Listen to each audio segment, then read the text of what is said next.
It started like any other night. Me, my wife, and that familiar silence that fills the space between two people who've forgotten how to talk. She was sitting on the edge of the bed, scrolling through her phone, the light from the screen washing over her face. I leaned against the doorway, trying to think of something to say that didn't sound like the same tired question I'd asked too many times before. "You coming to bed?" I finally said, my voice low, careful. She didn't look up, didn't even pause. "I'm too tired," she murmured. Again. Those 3 words had become her nightly routine, her gentle but constant rejection, her way of saying she'd rather escape into the glow of her phone than into my arms. I nodded, pretending it didn't sting, pretending I hadn't been counting how many nights it had been since we'd last been close. I turned off the light and went to bed alone, listening to her soft footsteps moving around the house, knowing she wouldn't be joining me. The next morning, her best friend Jenna came by like she often did. Jenna was different, outgoing, warm, the kind of person who filled a room with energy the moment she walked in. She'd been part of our lives for years, college friends with my wife long before I came into the picture. I liked her, but she had this way of looking at me that I couldn't quite read, half amusement, half something else. That day, as they sat at the kitchen counter laughing about something on Jenna's phone, I couldn't help noticing how easy it was for my wife to smile around her. It was the kind of smile I hadn't seen in months. She looked alive, and for some reason that made me feel both grateful and jealous at the same time. Jenna stayed for dinner. We'd all had a few drinks, and the conversation flowed easier than usual. My wife talked more that night than she had in weeks. We laughed, reminisced about old vacations, stupid fights, the early years of marriage, when we thought love was something that could never fade. But even as we laughed, I noticed little things, Jenna's glances when my wife wasn't looking, the way her tone softened when she spoke to me, the way she seemed to listen a little too closely when I talked. It wasn't flirtation exactly, it was curiosity, maybe empathy. But it lingered in the air longer than it should have. Later that evening, my wife said she was tired and went upstairs to bed early. The familiar sting returned. Jenna stayed behind, helping me clean up the dishes. The house was quiet except for the hum of the dishwasher. She poured another glass of wine and handed it to me. "She's been pulling away, hasn't she?" she said softly. Her words caught me off guard. I tried to shrug it off, but she didn't let me. "I see it in your eyes," she continued. "You look lonely."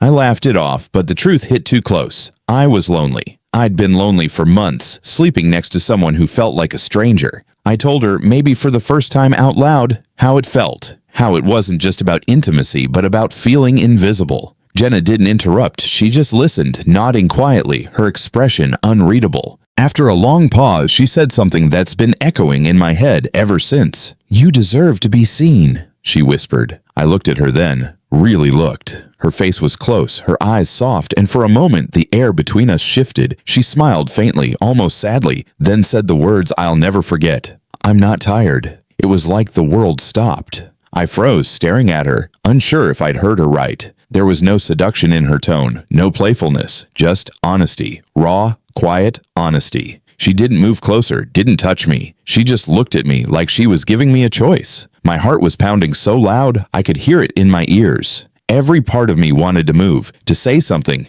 to do something. But I didn't. I couldn't. Because behind that temptation was the memory of the woman upstairs. The one who'd once made me feel whole.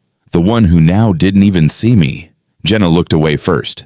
"I shouldn't have said that," she murmured. She stood, grabbed her purse, and before I could respond, she added, "You deserve more than what she's giving you. Don't forget that." Then she was gone. The door closed behind her, and I was left standing there, my heart still racing, the air heavy with everything that almost happened, but didn't. I didn't sleep that night. I lay in bed staring at the ceiling, listening to my wife's steady breathing beside me, wondering when we'd drifted so far apart, wondering if she'd notice, if she'd care. When she turned toward me in her sleep, her hand brushing my arm, I almost broke down. Because even though I was angry, even though I was tempted, I still loved her. I just didn't know how much longer love could survive like this. The next morning, she acted like nothing had changed. She smiled over coffee, asked how I slept, kissed my cheek before heading to work. I watched her leave, and part of me wanted to scream, "You're losing me," but I didn't. I just stood there, wondering if she'd even notice when I finally was gone. A few days later, Jenna texted me. It was short. "Sorry for the other night. I care about you both." I stared at it for a long time before deleting it, not because I was angry, but because I understood what she meant. It wasn't about desire. It was about what happens when someone sees you fading and tries, even in the wrong way, to remind you you're still there. It's been months since that night. My wife and I are still together, though we've had some hard conversations since. I told her how lonely I'd been, how invisible I'd felt. She cried, said she hadn't realized how far we'd drifted. We're trying now. Therapy, time together, small gestures that mean more than words. But sometimes, late at night, when she's asleep beside me, I still hear Jenna's voice whispering, "I'm not tired." It's not temptation anymore. It's a reminder. A reminder that love needs effort, that neglect can destroy even the strongest bond, and that the moment someone stops trying, someone else will always be ready to say what you've been longing to hear.